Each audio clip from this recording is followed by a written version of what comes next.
מה קורה? מה איתך יקירי? יופי, מצוין, הכל נפלא. כמה כיף אחרי כל כך הרבה שנים לראיין אותך כאן ברדיו.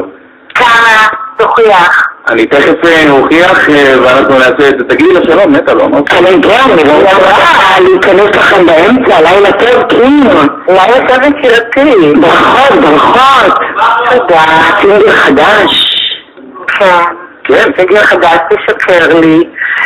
ועובדים לכם על אלבום חדש, יחד עם נינה אורסיאנו ודודי שרון, וגם נאור דני מכוכב נולד כתב לי שיר, וגם אתה הכנת לי שיר, וגם כותב ומלחין ושר גם מאוד יפה.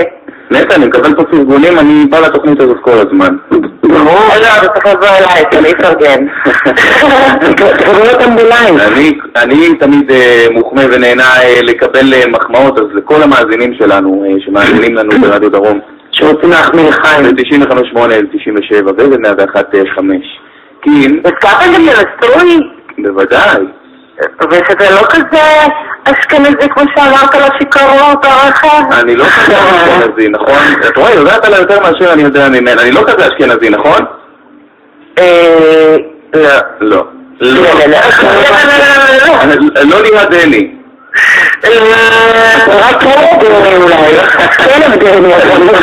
אז כל אלה שלא יודעים, קודם כל קים היא ידידתי משכבר הימים. אוי שמגליק זה קים, אויש, לגמרי. היא עושה אחלה מוזיקה. כן, תבחרים גם שם כזה, שם במה. למה, מה רבנת? לא, משהו כזה, כמו קים, זה משהו... מתאים?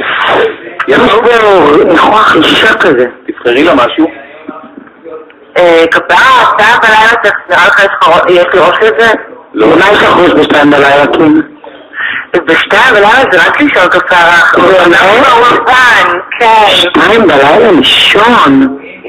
אנשים נורמליים ישנים בשעות. להורים שלי שם כזה הרוס כמו קים, אני מצפה בשתיים בלילה לעשות יותר משהו יותר מעניין לישון. אז אפילו לפני. גם לפני. שואלים עליכם, כן. מאוד מאוד מתיש. ואני... זה מאוד מספק.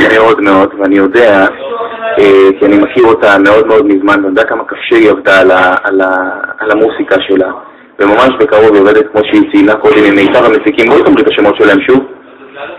נאור דני, ודודי שרון, ונינה אורסיאנו שכתב לדנה את דון קיחוט ששיר שרה בכוכב נולד אחד, ועוד. אז קודם כל יש הרבה... וגם ציפורי, הכי חשוב שזה המנהל המוזיקלי שלי. אז קודם כל יש הרבה אנשים טובים שעובדים איתך, שזה כבר ככה עושה לי ממש טוב על הלב, כי אני יודע שמכאן הדרך למעלה היא ככה, את יודעת, מאוד מאוד קצרה. אני הרעיון הראשון, או שהיו רעיונות קודם לכן בתחנות רדיו אזוריות? לגבי תשקר לי או בכלל? לגבי תשקר לי ספציפית. ראשון. אז אני ראשון, ואני מאמר על השיר הזה. מה זה אני ראשון? וכאילו מה, אני לא אמרת פה? אני ראשון. קודם כל, אני בכל משפט שאני מדברת עלינו, אני גם אומרת שאני מחלק עליי.